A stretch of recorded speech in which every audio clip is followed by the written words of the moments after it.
It's live. Good morning, everyone. It's Sunday morning at the Helsinki Security Forum, which means it's time for the Russia panel. I've sat on in mild irritation over the last 2 days as all the other panels have talked about Russia. This is where we actually are just talking only about Russia. I'm very blessed to have a fantastic panel of experts who know this topic better than anyone.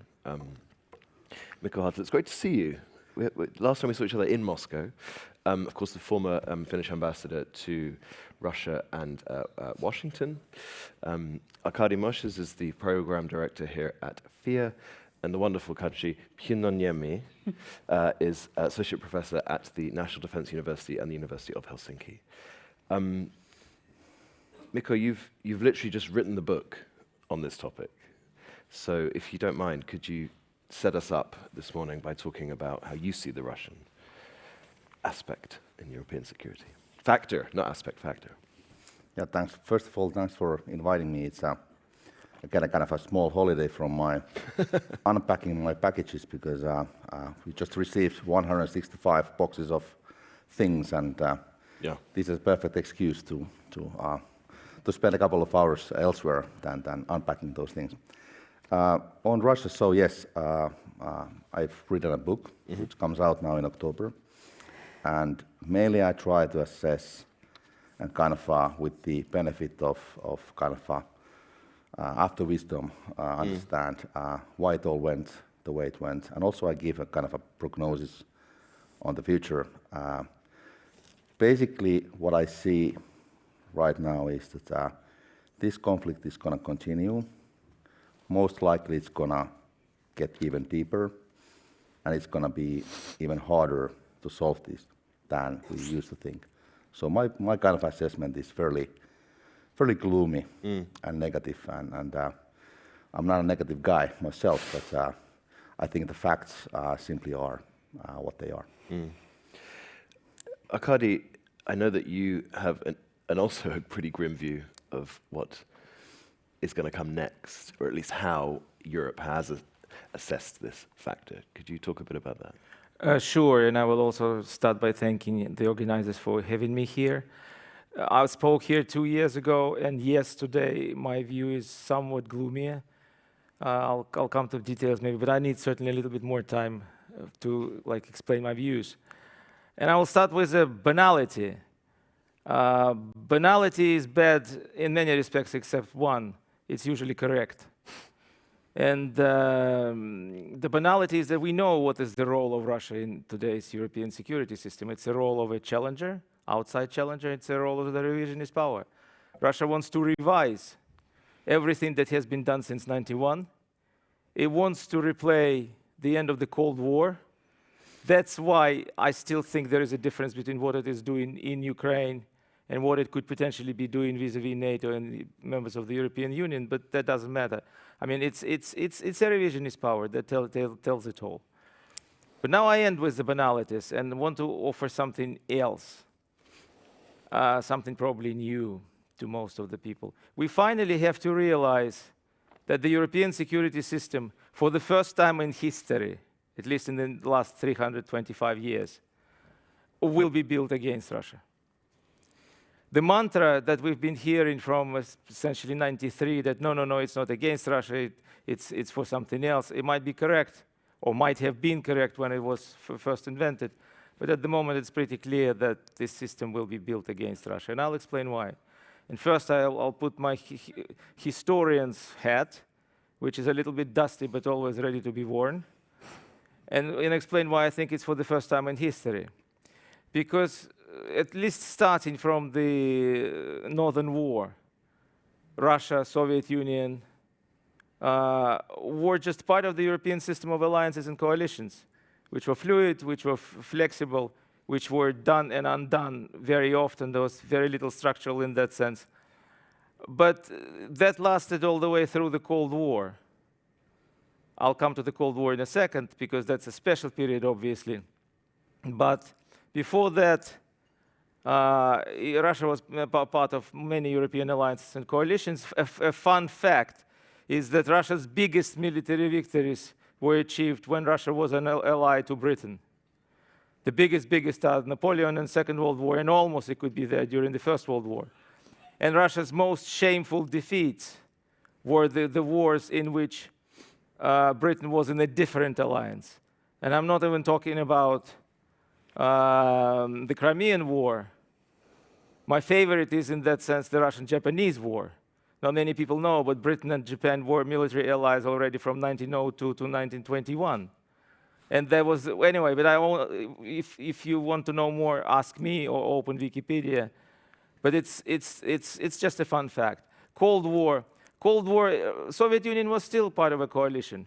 Of course, the members of the coalition were not necessarily joining it voluntarily, but they were there. There was a Western coalition, NATO and the Warsaw Pact, and of course there were in relations of a confrontation, but it was like going down from, I'd say, 62 Caribbean crisis towards the issues of arms control, towards the Helsinki meeting of 75, emergence of the CSCE at that time, later growing into OSCE. So there was a confrontation, but in order to manage that confrontation, the sides agreed to have first the conference, then an organization which could help. And it did play its positive role, and we should not forget about that. Now it's completely different, but there was a period when this is how it worked, stabilizing the system. That system started to unravel as the Soviet Union was about to collapse. For me, it started to unravel in 1988, when Gorbachev announced the unilateral withdrawals of 500,000 of Russian troops from Europe.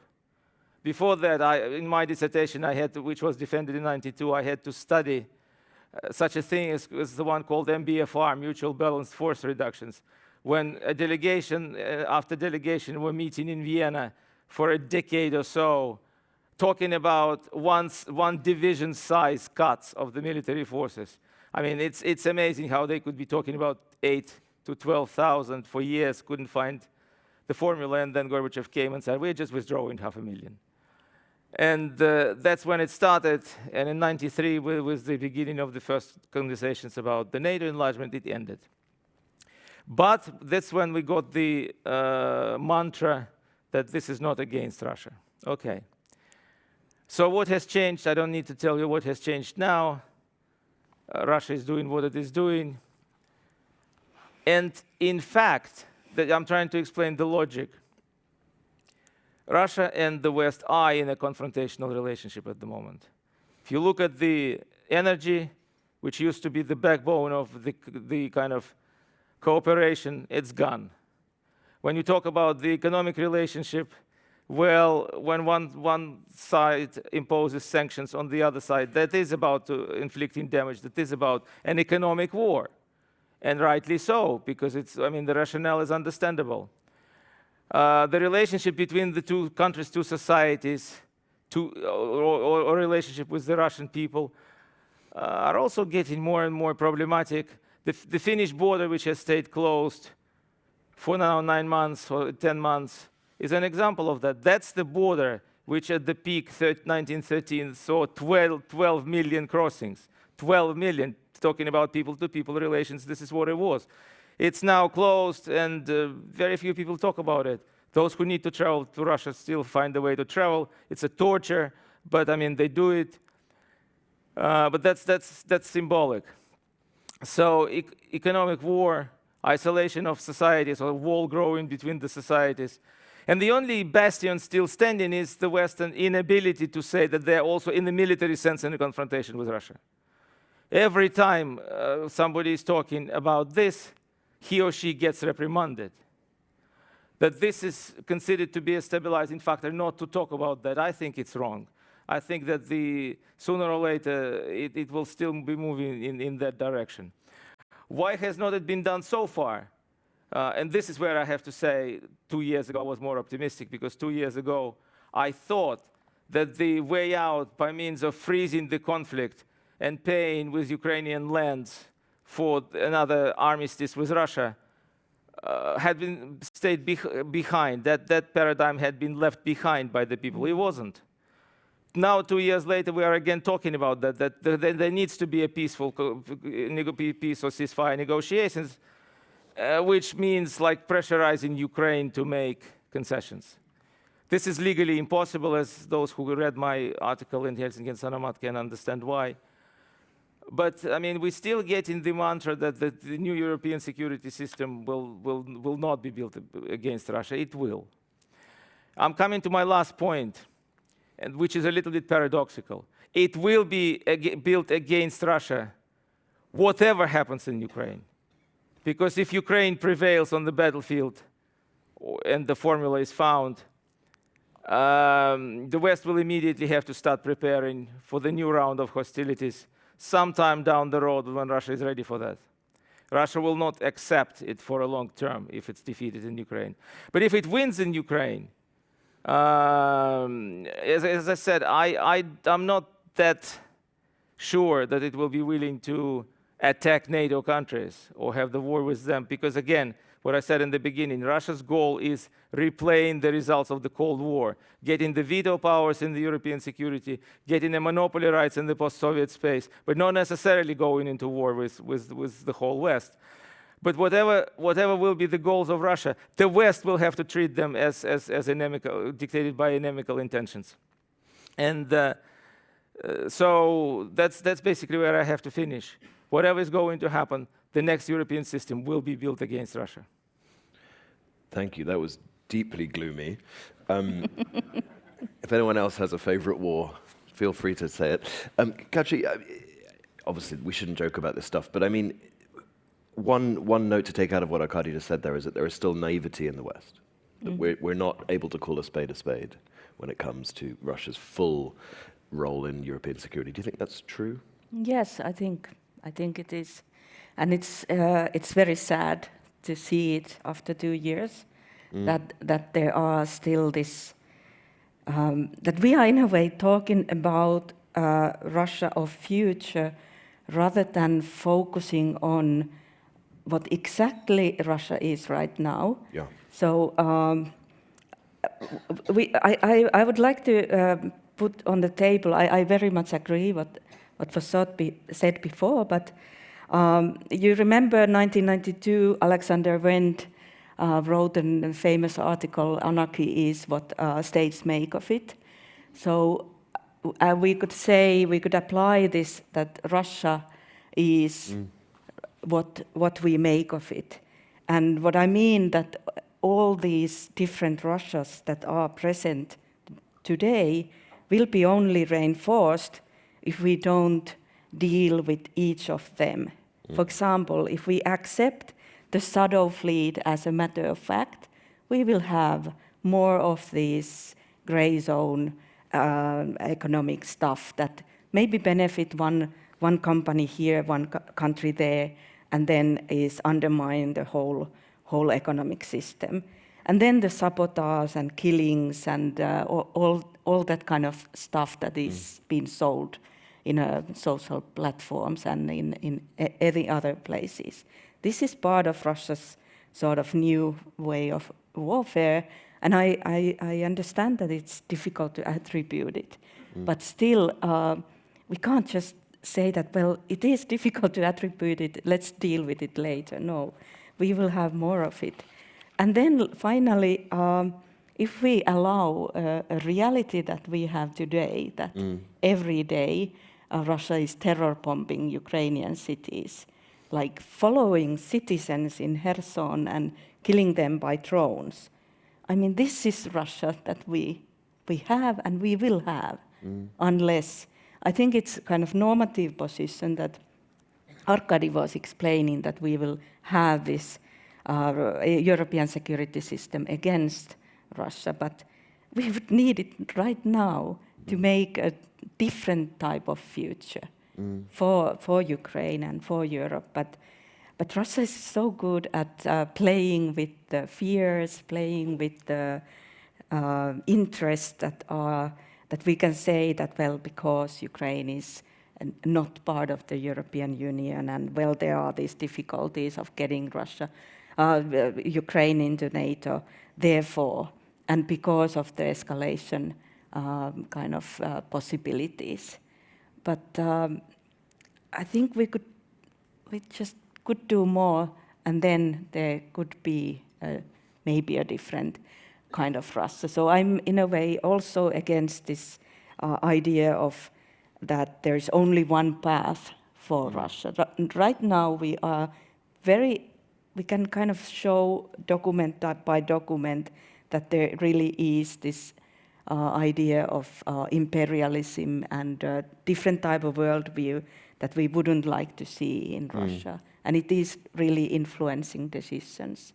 But it's not the only future possibility. I can't help but think, though, that we keep describing Russia as the actor and us as the respondent, rather than actually, like, there's a lot of us. You know? Yeah, I think why that's are the we whole not the problem. ones setting the agenda here? First of all, I think one of the key factors here are the nuclear weapons that we quite often tend to forget. We forget that we have them. Yes, well, we also have them, but I think the real problem here is that if you really start to think over different ways to handle this conflict and even prevail over Russia, I think the fundamental kind of assessment in the West is that where does that lead us at the end of the day? So if you conventionally beat the Russians, theoretically you could do so, then what? What would be the response? And this is the reason why I think the US leadership, most leaders in the West, they're kind of, it leads them to think this conflict in a rather, not only gloomy, but in a mixed way, because you certainly have political needs to prevail and help Ukraine and make sure that it wins. But at the same time, you have these secondary aspects that you really have to take seriously. So that's one thing. I think commenting on what Arkady said, I fully agree with his overall thinking. This is going to be our future system against Russia, rather than it being part of the team who somehow builds it. But I fundamentally do still expect that the idea of conflict between Russia and NATO, I don't see, like Arkady said, I don't see Russia trying to challenge NATO kind of in a vacuum, in a situation where you don't have conflicts elsewhere. But what I do see a real danger is a situation when, let's say, US is busy in the Indo-Pacific. It's going to be probably a bit more busy in the Middle East. So if you have a multitude of conflicts elsewhere, that will drain US resources, and US resources are pretty much what we have in real sense. That's the situation when Russian thinking might also be adjusted, and the sort of the appetite might grow. So I don't fully or completely kind of take it out of the picture. And I think this is actually something we should be prepared for. And this new security architecture that we're building, in Arkady's argument, against Russia directly, what does it look like? How does it look any different from what we have right now? It will take time, because the major problem, nuclear weapons is certainly a big issue, and there are some other issues. But I think the biggest problem is politics and psychology. Psychology of the Western leaders, which time after time choose the path dependence way. They still hope that somehow they will be able to overweight Putin. There will be somebody else there. The situation will change. There might be a new Gorbachev. There might be all sorts of wishful thinking, which is not based on anything. So this psychological problem is one, and politics is the other. Because if you seriously think that time has come to build a system against Russia, you need to start spending a lot more money on the military. You have to, in many countries, restart or restore the system of conscription, because otherwise you won't be able to do it. So this is why you get this hope. I mean, the politics is built in hope that somehow in 23, in 24, the war will end somehow. And unfortunately, as I said, the expectations that it will end somehow at the expense of Ukraine are no longer shocking. I mean, when you talk to a lot of people, this is what they expect. This is the expected behavior of the West, to betray Ukraine to kind of, when I was talking about Russia trying to replay the end of the Cold War, that's exactly the point. It's not about defeating the West. It's about getting a priority rights in a certain region to which Ukraine used to belong. It does not anymore, but I mean, not everybody in Kremlin has been reading recent articles. But that's the problem. The problem is psychology, the problem is the economy, the problem is politics. Katri, do you sense that there's any kind of shift in these last 2 years? As we've talked about the situation looking grimmer than it was 2 years ago, do you notice a shift in European capitals that they recognize that we are moving towards a better mindset where what Arkady just talked about could actually come to pass? Well, I mostly focus on what's going on in the Russian side, but I think there is this sort of need to get something completed, and then we get into the trouble of these discussions being like too vague. What we mean by winning and losing, and then again Russians define strategic defeat in a way that scares everybody, and then people put on the table the nuclear weapons, and okay, what exactly then do we mean by that? Because I think a lot of the military analysts are saying that it wouldn't really serve Russia anyhow to use the nukes, but it does serve to scare people with this. But of course, here we are with in the area where actual knowledge is very, very precious. So, but I think there were really lot of hopes in last summer with the counter-offensive in Ukraine, and now again we've been through a summer which is like opposite to that, very gloomy, and the situation is super gloomy right now, and the coming winter in Ukraine. Yeah. So, and then on the other hand, there is this election factor that seems to get into the calculations as well. The election factor? I mean the US elections, yes, as if it would then become a kind of turning point to somewhere that we really don't know where. Mikko, you wanted to jump in on? Yeah, I think the reason why the Europeans are, especially the Europeans, are kind of divided on how to respond, I think it's very simple actually.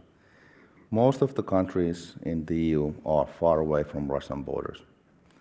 They will never feel the same kind of anxiety, risk, or threat, and they will spend, consequently, much less. And it's going to be very hard, and next to impossible, to somehow make them spend more, make them really not only spend more, because you can spend money on salaries, you can spend money on military pensions, but to really invest and really sort of conscript people. So I think that's going to be, we have to be realistic about this. I mean, all the seminars I attend, they always come up with the same kind of an idea that we should spend more, everybody has to be there. But I don't think we're going to see everybody there, because the difference between this threat, and like Arkady said, I think quite convincingly that Russia is mostly trying to kind of reconvene the veto power over the former Soviet Union territory. This is not the same kind of threat like communism was. Yeah. It's not a kind of total, everything encompassing threat. So that's the reason why it's going to be uneven response by us. Obviously, countries like Finland, the Baltic states, Poland, that do have the common border, that do really sense and understand the consequences of a failed defensive war by Ukraine. I think you don't have to convince us. Our problem is how to convince, let's say, I don't want to name any countries, but let's say Portuguese. You really have to get gloomy to expect that you're going to see Russian tanks at the border between Portugal and Spain. So that's our fundamental problem. Because they know France would stop them. Yes, I think they expect that. I wanted to ask you about the US in particular. I mean, a lot of, we talk about the Cold War, etc. US resolve in Europe was key to that. Do you I mean, the US has played a big role in the war in Ukraine. A lot of people, I think, in this room would argue a negative one. Salami slice tactics, slow walking weapons, slow walking approvals. Is that another aspect that we're not talking about enough? That US resolve to stand up to Russia in Europe has decreased, and so Europe is not moving as fast as it should. I think your assessment is completely right. And just coming back from the US, I think what we tend to underestimate here in Europe is that the US total focus on China. Yeah. And because they see China as the main threat, as the real peer competitor, so it's consequently they will place most of the resources against that threat. So regardless of who wins in the elections, Yeah. I believe the US will have to follow that course. And it means that the Europeans, no matter who explains it to us, we have to pay more, we have to get serious about this. But then again, like I said before, we're going to face the problem of uneven threat perception. Yeah. And that's going to be a dividing aspect for the European politics. And let me simply remind us that actually during the peak of the Cold War, 40 years ago, the NATO average spending on defense was close to 4%. And the US was, of course, far beyond that, Yeah. roughly around 6%, because they had global responsibilities. But I think the Europeans we are still far behind what we have to do in total numbers. And in many ways, 2% has become almost a problem because people say, no, I'm doing 2%, and 2% doesn't really get us anywhere. Yeah.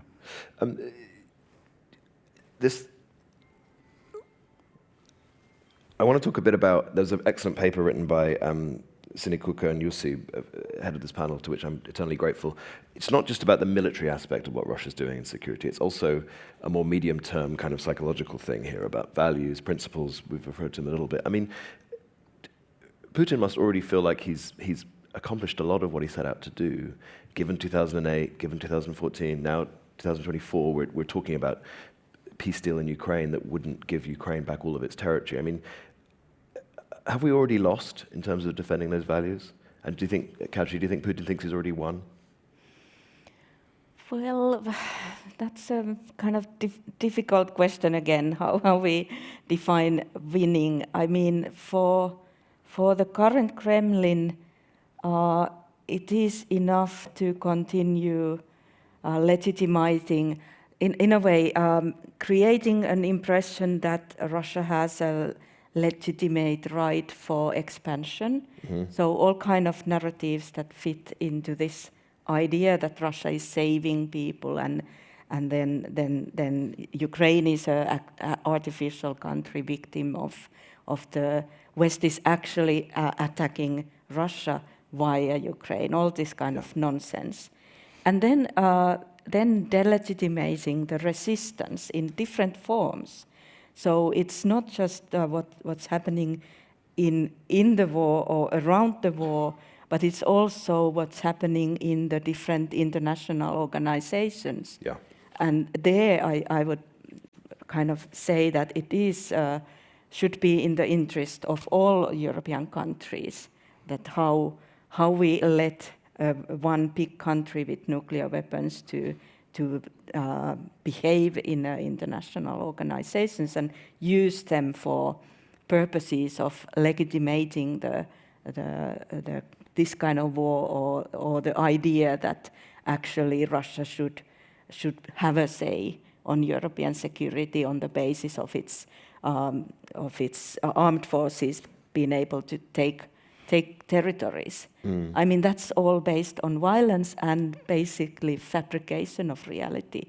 So in that sense, what I call here is that we have to be very specific always when we talk about these issues. So I think that's a good argument in the paper. And Arkady, you talked about Russia taking a space away from others and talking about legitimizing its place in places. I mean, we've allowed that to happen now. I mean, Putin is living rent-free in our heads, right? In terms of the fear factor. How do we change that? That was or would be a totally correct description before February 22. And that's why because he and people around him must have been totally certain that Europe would give up, exactly the way it had been giving up all the times before. I'm sure that this was a factor which affected seriously their thinking, and they went forward. But to be fair, I mean, what is done is maybe too little too late, but if you look at the last 2.5 years, pretty much has been done to show to Russia that the Western democracies can mobilize. Again, I would be happy to speak about the deficiencies in the approach, but it's quite a lot has been done. And even regarding the nuclear thing, well, I'm tempted to say that people who are drawing certain red lines are colorblind. But the point is that even regarding the nuclear, too many people talk about it, too many people are crying wolves. But I'm not sure that there is an actual preparation going on. Otherwise, we would already know from the American sources, probably. So there is a lot of do, but maybe about nothing. I am not saying that you have to just ignore the whole nuclear thing. It's impossible. But to base everything on the nuclear is wrong. Let me tell you again, give me one historical fact, especially because in the last couple of months, all the newspapers were writing about the Ukrainian incursion into Kursk region as the first time the Russian territory has been conquered, invaded to. No. It's just because we don't know history. The first time happened in January '69, when China sent troops to the island of Damansky. And there were serious battles there. And by the way, why nobody's talking about it? Because Damansky is no longer under the Russian control. Putin gave it to the Chinese. The border was completely changed. The Chinese did it in '69. Of course, they have 5,000 years of history behind them. They can wait. They were waiting for another less than 30 years and got it. And the island of Damansky doesn't exist anymore. And a monument to Soviet soldiers, border guards, and normal infantry soldiers who died there. We're talking about hundreds. It wasn't a minor skirmish. It was a serious military conflict. China at that time didn't care about the Russian nuclear response. In the end, it got what it wanted to get. I'm not recommending Europe, like as I said, to completely ignore what's going on. But we have to understand that things are not necessarily how we think they are. They might be quite different. Mikko, you. Small addition. I certainly am not advocating kind of going soft on Russia because of the nuclear threat. But what I'm simply saying is that for the US especially, I think the problem here is that if this leads, according to their theory, if this leads to a kind of a direct confrontation between the US forces and Russians by some scenario or another, the problem here is that nobody knows how the escalation would be managed under that kind of a situation. I mean, you have a lot of theories, you have a lot of ideas how it could go. Yeah. And what Arkady mentioned about China and Russia, that is one kind of an historical example. We have others too. So I don't believe that the Russians would react kind of mechanically using nuclear, like if you cross that red line, whatever line it is, that then they will respond. But I think the fundamental problem for the US and consequently for us is that you don't know how to manage the escalation. And that is, I believe, fundamental reason why President Biden is also, let's put it this way, in a diplomatic way, he's calculating very carefully all the moves he's going to take. I mean, I think it was on the intelligence panel yesterday, one of the panelists talked about it as a psychological game of nukes. And the way I look at it is we're losing, right? I mean, we talk about Russian nukes way more than the Russians talk about ours. Why is that? I believe the reason is that I don't see how our leaders would convince our publics to support a kind of more aggressive, threatening nuclear stance. Right. We are democracies. There's a public opinion.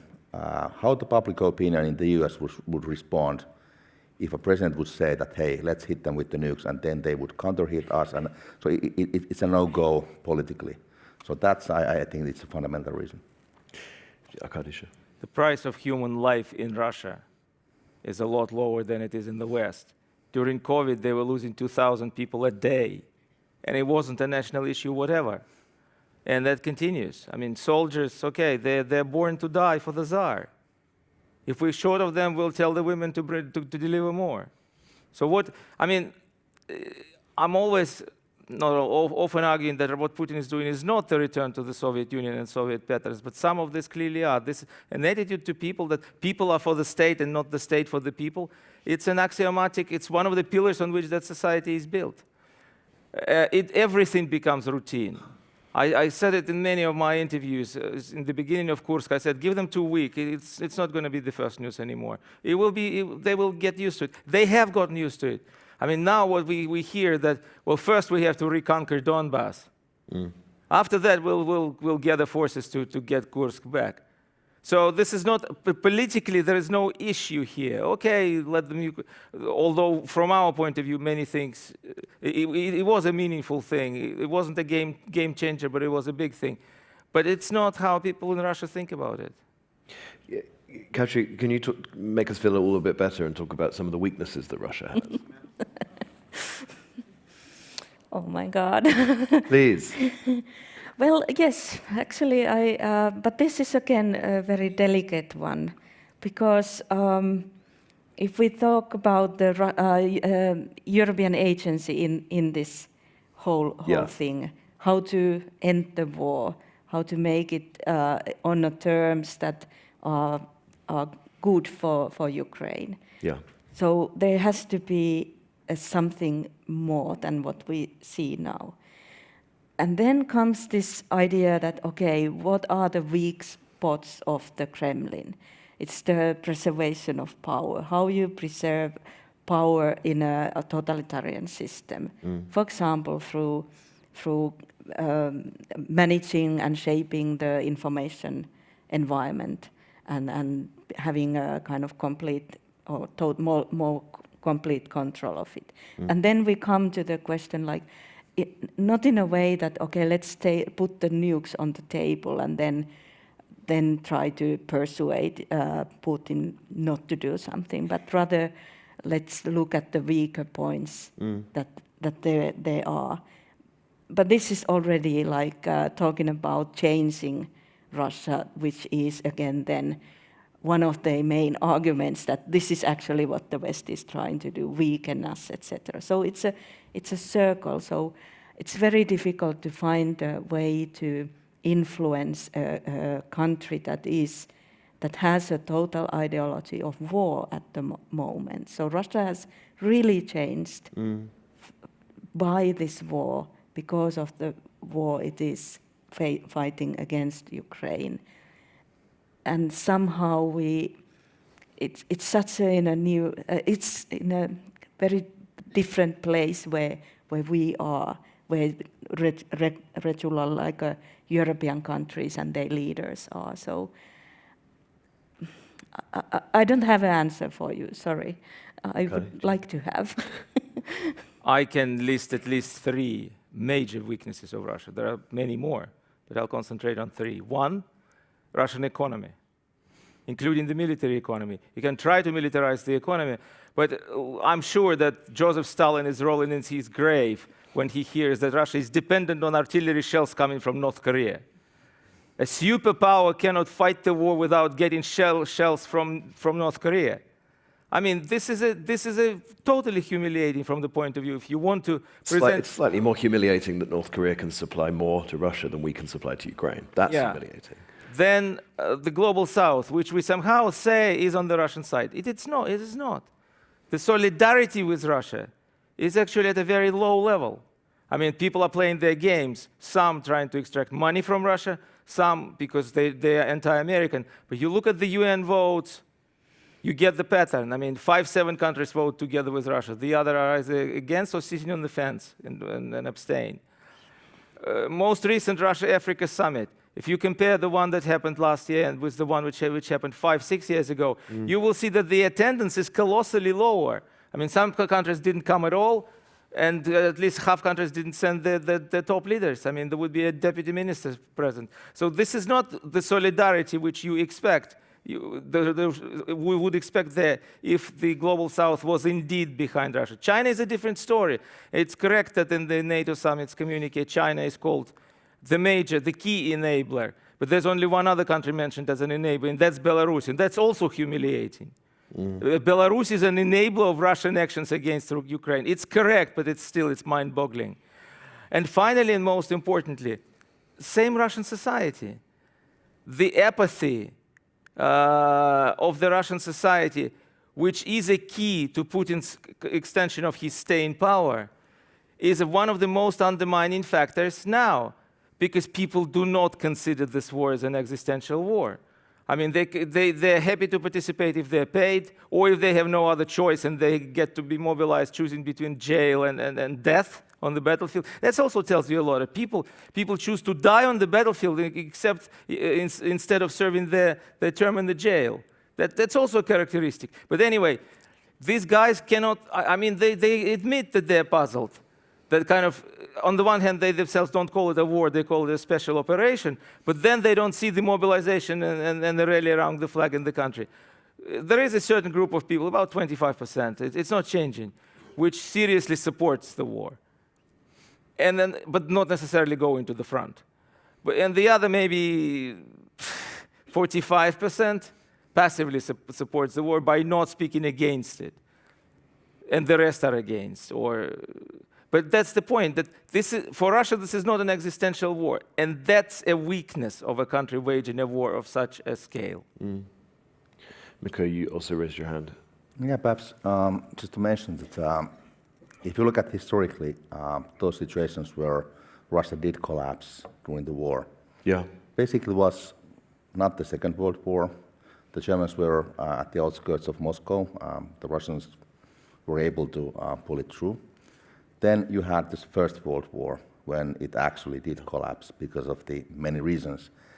I don't think we see anything like that forming around Russia inside the country. So my conclusion simply is, and I'm not happy to make this conclusion, is that this system that Putin has built during the last 20 or so years seems to be especially capable of waging this type of war for a very long time. And it's a sad conclusion, but how can you come to arrive at any other sort of thinking? Then how do you actually then plan for the future? How do you touch those? I simply don't have a good answer, but my problem here with the usual Western discussion is that we seem to have an assumption that some of those weaknesses that they obviously have, like Arkady just explained, that some of those weaknesses then miraculously becomes a kind of fatal problem, and somehow we can get rid of this. It kind of goes away in a way, in a kind of a mystical way. And this is a kind of a dangerous thinking pattern because it kind of leads us to underinvest in our own defense. It leads us to all kind of fairy tale thinking, like looking for signs, like when Wagner had this mutiny, we kind of many of us did expect that now it's starting, it's going to change things. So we are looking for these small signs. When I was in Moscow, a lot of people, when you had a demonstration, like 10,000 people were always like asking that, is this now it? Yeah. It's 15 million people, so it's a very small thing. So I think this thinking pattern that follows is a bit of a danger. Then when Arkady mentioned North Korea and artillery shells, I don't think we are so much better at artillery shells because we are actually using South Korea as a source. So I think we have to be really self-critical also in that. I'm keen to get questions from the audience, so if you have them, put up your hands. But normally I say, so while you're thinking of them, I'll ask one, but so many hands just went up. But just finally, I mean, on this topic, I wanted to round it off. I've noticed in conversations I'm having in Brussels, and actually in DC at the NATO summit, was regime change is not taboo anymore in Russia. Some people are actually talking about it as something that we should be strategically aiming for. Mikko, I want to start with you. The United States doesn't believe that, right? No, I don't think so. Why not? I think the calculation is that this system is probably too strong and too stable To try. To try, and you don't know how to do it, first.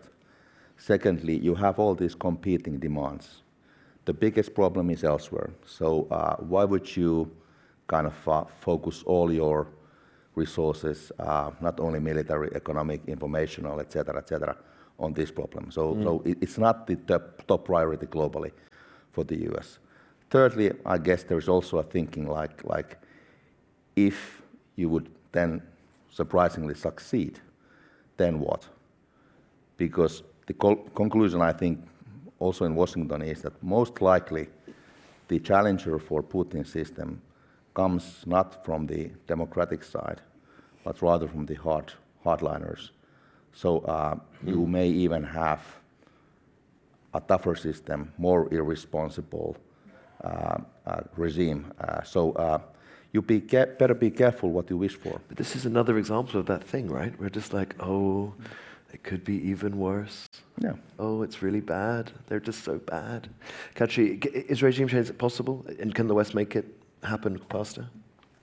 Well, I think maybe there could be something, but let's remember actually a book written in the early 90s with the title, Everything Was Forever Until It Was No More. And this is, I think, the message also by the Russian oppositions in Europe, that you can't predict it, you can't, in a way, it's difficult to make it happen, but it is possible.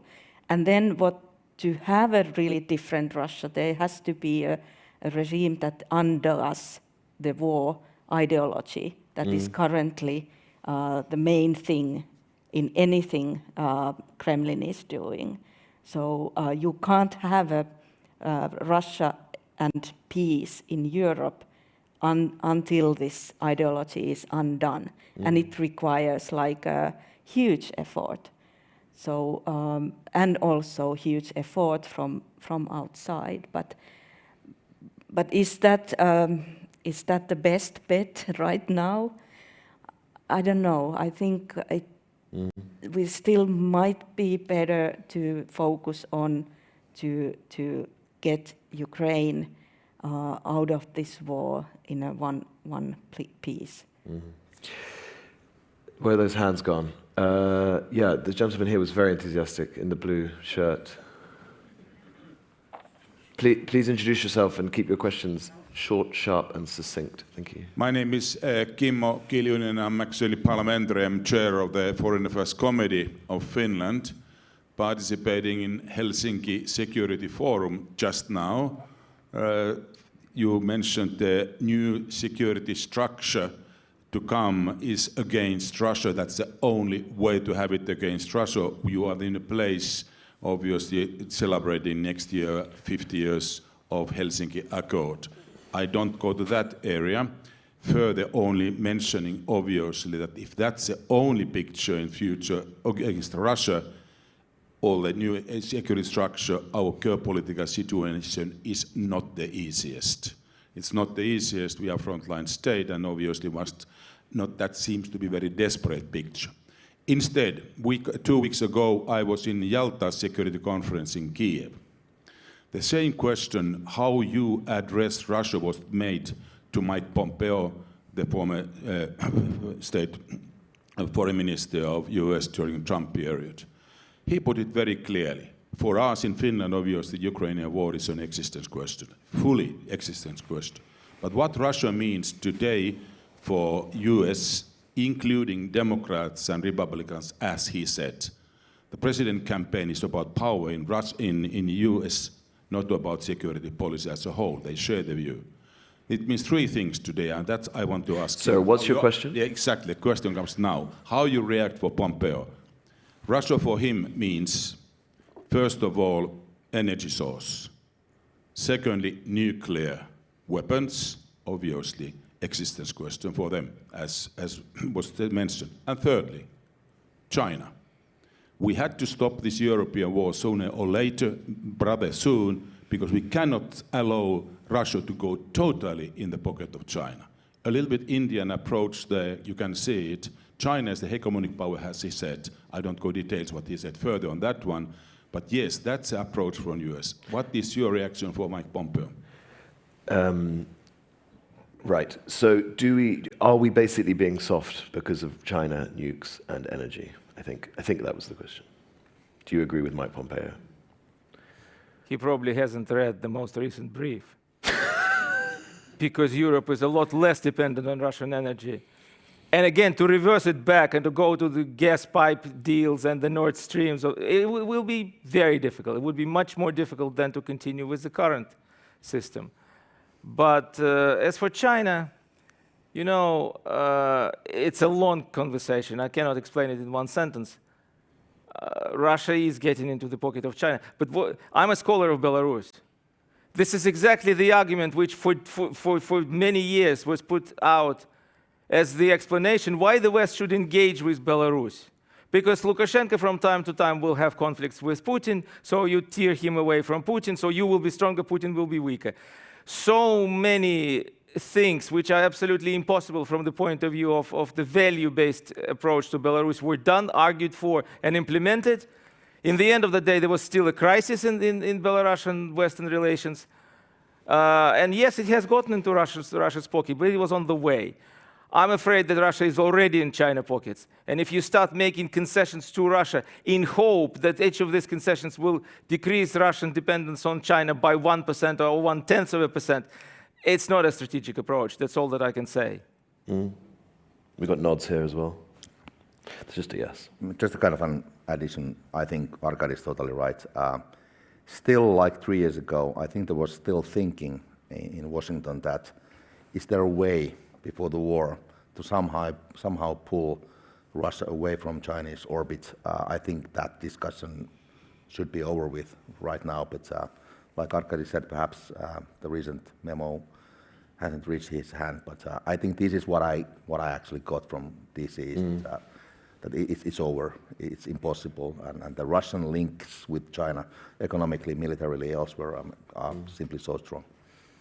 Do you have anything to add? Yeah, maybe just to add that it's kind of, if you look at this list, there you see Russia as an object of something, maybe kind of part of the Chinese game, whatever, and then ignoring in a way the meaning that Russian leadership gives for this war, which is to restore, create the state power status and to actually undo the global system of powers and try to weaken the US position everywhere. So I would say that that's quite not enough as an analysis.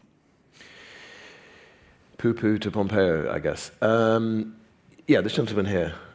You haven't asked a question yet, I don't think, this weekend.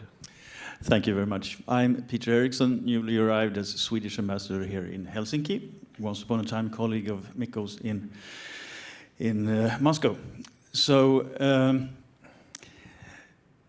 obviously, it should be expected that in Helsinki, a panel about Russia is very clear-eyed and realistic, and I really appreciated this presentation. It was fantastic. I agree with practically everything. But I have a question. And early, when this conference opened, there was a suggestion that EU membership should precede NATO membership for Ukraine. That was the reasoning in the early 90s. You mentioned 93, when NATO enlargement discussion started. Everybody thought that, no, EU is better because that's less sensitive for Russia. But we know the history. Apart from Sweden and Finland, every new ally since the Cold War ended actually became NATO members first and EU members then. So obviously, if we are building a security system against Russia, shouldn't that be NATO and NATO with Ukraine as soon as possible? Thank you. Mikko, I think that's for you. Well, I do believe EU membership, even by the sort of legal and all those applications it's much more complex. We know NATO is about defense, EU is about everything else, plus defense to an extent. So by definition, it's going to be a longer process. no matter how we would like to speed it up, or no matter how fast Ukraine meets the criteria. So I think Peter's comment sounds logical, comparing to how these accession processes in these two institutions have actually happened. Very good question, but I want to ask it slightly differently to the two of you. Do you think Putin is more afraid of NATO than EU membership? Because I remember when we were in Moscow, there was this actually suggestion that perhaps the opposite is true, that the EU is much more scary because it can take a country and turn it into an economic giant, and Russians can say, wow, like the Latvians live much better than we do. Do you think he's still more afraid of NATO than the EU? Are you asking me? Yes, yes. They are afraid of everything. I mean, they were only... Finally! They were, sorry, listen, they were arguing that the EU should come first because they knew EU was not coming because it's so complicated. Yeah. So if you put that barrier in front of the other one, it might take ages before it's going to happen. In general, we know one country which joined the EU and 28 years later realized that the EU was not enough, and you still need to join NATO. But I mean, it's easy to say this should go first or that should go first, but when you go into details, joining NATO is also not an easy thing. I mean, for that matter, talking about Korean scenario is not an easy thing, because a Korean scenario implies having 30,000 American soldiers to guarantee that new line. Is somebody in the West like who talks about all other, both NATO option and kind of other options of guaranteeing Ukrainian security in a certain way? That's what you have to start. If you have this, I don't know, 30, 40, 50,000 troops that you're ready to put on, the front line is now 1,000 kilometers.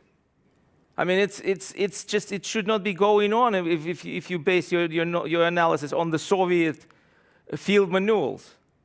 But it's nevertheless going on, and a lot of manpower would be needed to make any of these scenarios true. But NATO, getting into NATO is still easier than getting into the EU. Katri, do you have anything to add, or should we? Well, just that we here again, let's focus on what we discuss. So security guarantees that can have effect of stopping Russia being able to bomb Ukraine every day, and how to make it happen. And for my logic, I think the NATO should go first, because then you have to have certain security to be able to rebuild the country and to integrate it effectively with the rest of the Europe. Yeah. Thank you for the question. Yeah, we'll take my friend here in the front, in the striped shirt. Hi, thank you. Maximilian Tahalo, Defense Academy, Hamburg and Stanford. We've heard a lot about Putin saying about Western decadence, the flip side of which is what we talked about. It's this narrative of Russian invincibility. And I think we should nuke at least that narrative. The bottom line of his approach is his self-portrayal as a pack leader. And a pack leader loses internally when he's defeated. So I think we have talked much too little about the internal reverberations that a defeat in Ukraine would have in Russia. A pack leader will not survive if he's defeated in Ukraine. And that's why I think we should flip this narrative and focus on how Putin can be defeated, knowing that a pack leader will not survive in Russia if he gets defeated outside his territory, because he's no longer considered to be a pack leader afterwards. But I think what we were saying is that we don't want to defeat him, right? The West is too scared of that. Just Yeah, well, basically, I think we should defeat him, and obviously there is a way to defeat him. But that would require a massive investment in defense industries. It would require taking massive risks in terms of escalation. My problem with this is simply that as an analytical approach, I simply don't see it happening. I would like to see it happen, certainly, but I simply don't see it happening. So when this is the case, You can try to make the case. Go to the Republican Party Congress and try to make the case, see how successful you get. Or Democratic. So it's so hard to convince those people to do so. So that's why I'm fairly kind of skeptical about how successful we do get. That's how it is. And if you're skeptical, then Putin must be very, very skeptical that this is possible, right? I mean, This is definitely, for example, now we have a lot of talks about peace in Ukraine. I happen to be totally skeptical towards the idea that this conflict could be somehow solved. Because even if there's for some miraculous reasons, even if you would have a ceasefire that would hold, more or less, I think that would be simply a kind of a temporary solution before renewed hostilities. The problem for us is that, and I think it makes it easier for Putin, is that he doesn't see a situation where we would really put so much at stake and send all those resources. And it's not only, I mean, the promises don't matter much, because Putin can also see how well your industries are coming up, how fast you produce these things. So you can't kind of, it's not about narrative. You really have to have real production figures. You really have to have real decisions. So he doesn't believe, and he doesn't see, certainly, a situation where the West puts so much effort in support of Ukraine that it would be credible for him to conclude that, hey, this war is unwinnable. As long as we don't do that, I think he has all the motivation in the world to continue. We should not be, first of all, playing words, because here we say should or should not be defeated. I heard a different approach. Defeat Russia, but not crush. I mean, I'm not a philologist. I don't understand what people mean, but it looks like this eloquency is spreading around. Putin can afford to lose in Ukraine. How shall I say? I mean, how the defeat will look like, that will define many things. If it happens now, Putin will survive easily, because, I mean, we have already Saddam Hussein's scenario, when he stayed in power for 12 more years, and only then the new invasion was required to get him out of power. Since nobody is planning to send troops to Russia and have a real war on the Russian territory with the purpose of throwing Putin out of his throne and Kremlin, he will survive. There was a moment last year when difficulties started to grow, when it became clear that not everything is going to his plan. By the way, one of the top propaganda officers of Russia, Mr. Vladimir Solovyov, this week said, no, it's not going according to the plan, because finally, so if Ukrainian troops are in Kursk, does it mean it's going according to the plan? And that's the #1 propaganda officer of Russia. He just probably lost his mind. He's having so many preparations and speeches already. But the point is that Putin has already explained what a victory means to him, for instance. It's the existence of the Crimean Bridge, and it's the existence of the land corridor from Russia to Crimea. He was asked that question, I don't exactly remember when, about a year ago. And he said, isn't it much that we've secured the land corridor to Crimea? Why are you kind of denigrating our successes? His propaganda people will find 2 or 3 or 4 points which will be amplified and shown to the people as the evidence of the victory rather than that of defeat. I've been struck in the last 6 months how Western leaders are saying, Putin's already been defeated. He wanted to take Ukraine in 3 days, and Ukraine has survived 2.5 years, and look, we're doing so great. And that narrative is being shifted. I think the ambassador had a question here. Yes. Sorry, you're not the ambassador. Sorry, I mistook you. Sorry. I'm just deputy chief of mission, ambassador here. Hello, my name is Maxim Kravchuk. I'm from Embassy of Ukraine. I'm so grateful for this discussion. One thing which we missed during this conference is a good talk about accountability. Because without accountability wouldn't be any just and lasting peace, and wouldn't be any European security at all.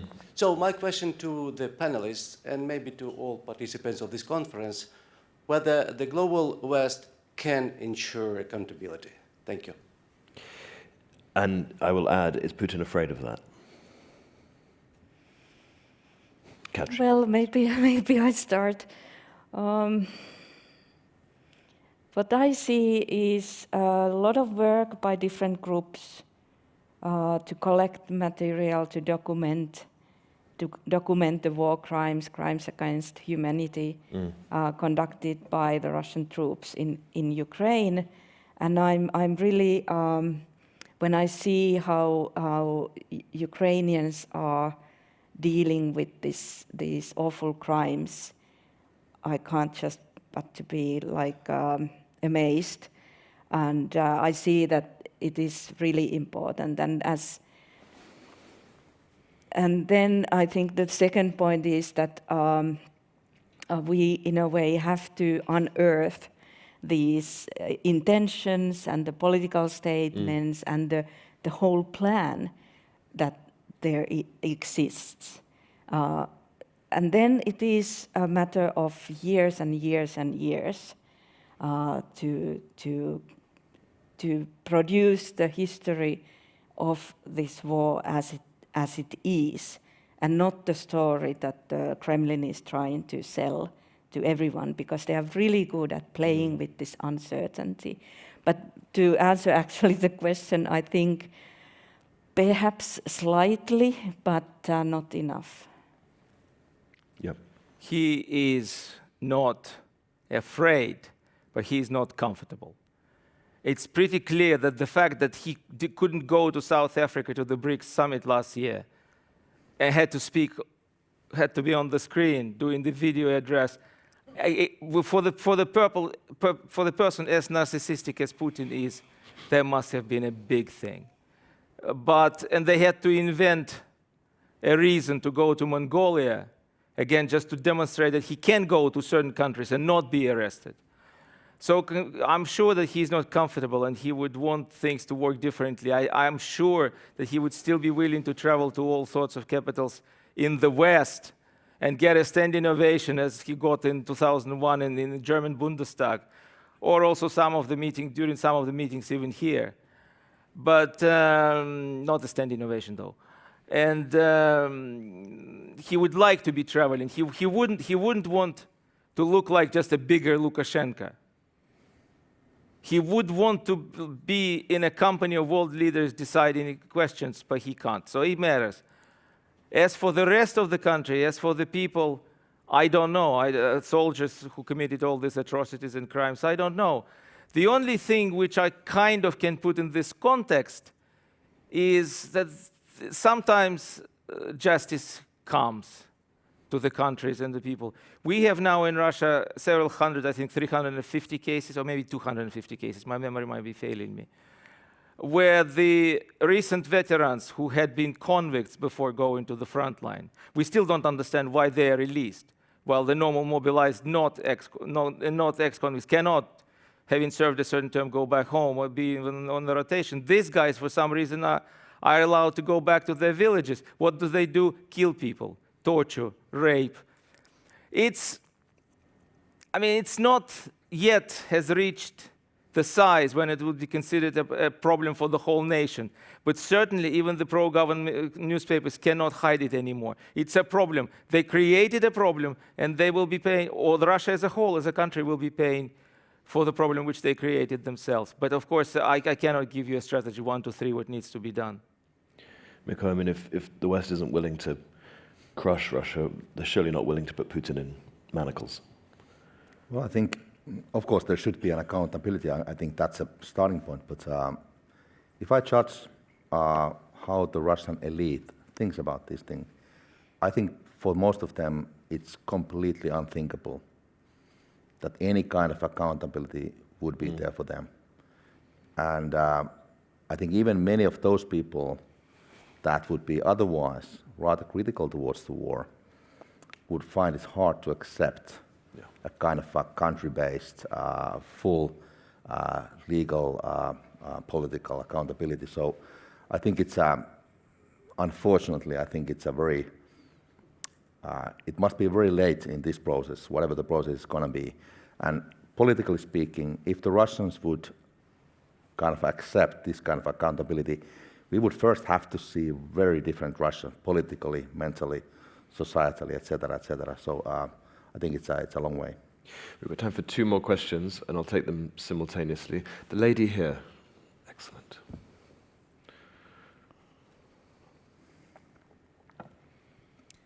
Thank you. My name is Carolina Vendel-Pallin. I'm from the Swedish Defence Research Agency, and thank you for a brilliant panel. My main question would be whether we can influence Russia in any other way than building a military deterrence. It's one of the questions Russia specialists always get. How can we influence Russia? My response is always, only a credible military deterrence can influence decision-making in Russia, but are there other means? Very good question, and yes, this gentleman here. There's behind you. Markus Holmgren from Finnish Institute of International Affairs. Wars are tools of generating data on making wars. They train the generals, train the troops, train the industry, train the political system, and generates data about smart systems, how to train even better weapons. Now my question is, how would we end the war in a way that would teach Russia as little as possible about how to improve its war-making capabilities in near future? Thank you. 2 very good questions. Can we influence Russia in any other way apart from military deterrence? Arkady. Well, you have to make the West a success story back again. Its economy has to start working differently. Its societies sometimes have to start working differently, but it's about starting at home.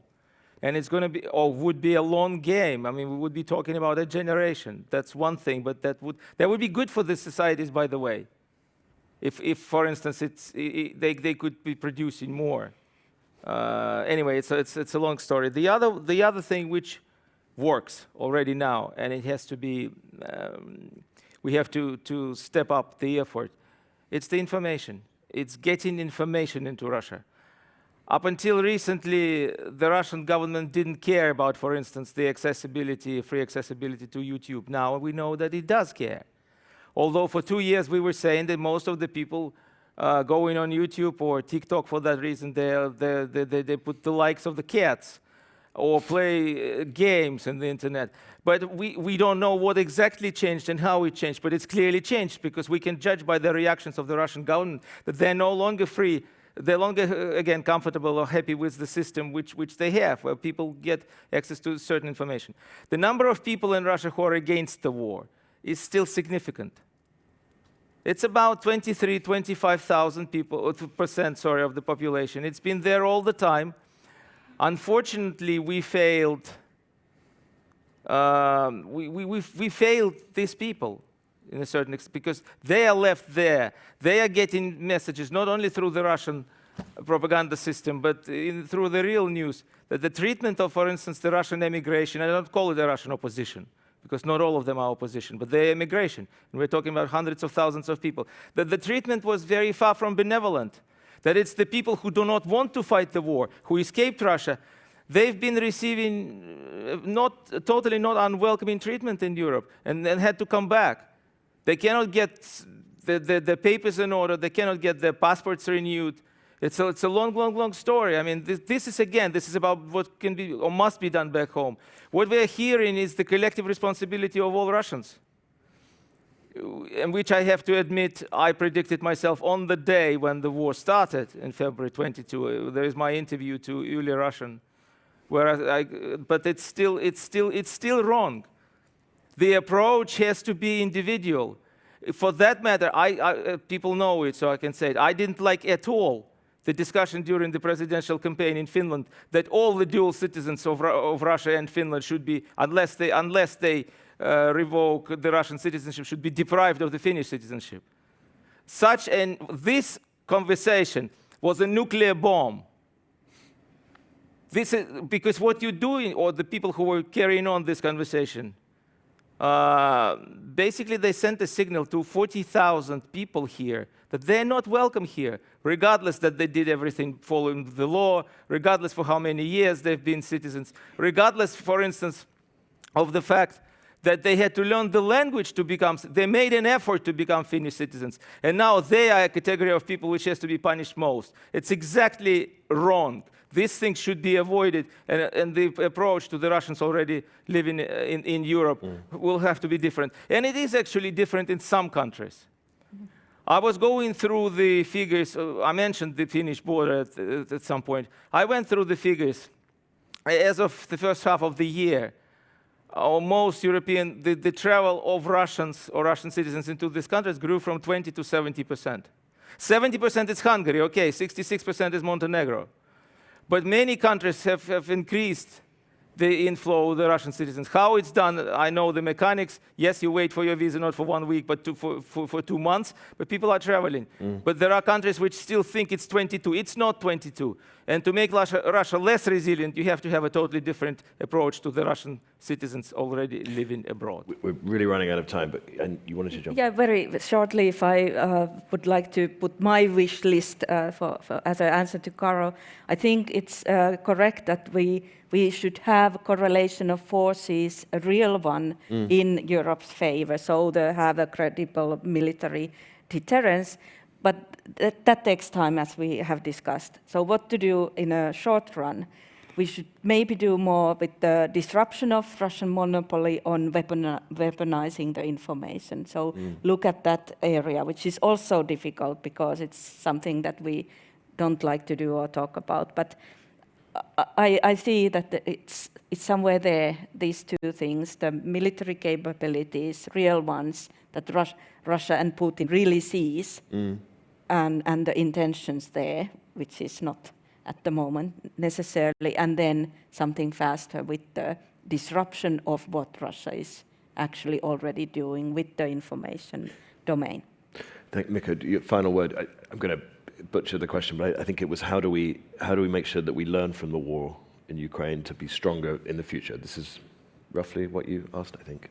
I think we are learning already, and obviously the war so far has been very different each year. Yeah. So it's a really a moving target, and I think we are drawing conclusions. What I think it's probably going to be more difficult is to how to really deploy the learnings we've had, how fast to deploy them, how really make it happen. Because, and also as a comment to what my colleagues just told, I think, yes, on the military, everybody agrees on that. That we, and then we also say quite often that it takes time. Obviously it does. But we haven't made those decisions yet to really go high enough, get strong enough. I think we are lacking those. So I think the military aspect is obviously the key in order to help Ukraine, but also in order to strengthen ourselves. But I think Arkady is also right. I think we have to, this conflict and all the other conflicts globally that will influence us, they are of such magnitude that we really have to take a fresh look at our societies. How do they work, according to which principles we are making them work? So it's a more fundamental challenge than just how to end the war in Ukraine and how it's going to happen. So it's a broader challenge. Thank you very much. We've run out of time. Thank you so much for listening. You've been a great audience. To Mikko, Arkady, and Katri, you guys were fabulous. Sorry it was a bit of a gloomy way to start the day, but go grab a coffee and some sweet snacks. Thank you. Coffee, no coffee. Thanks.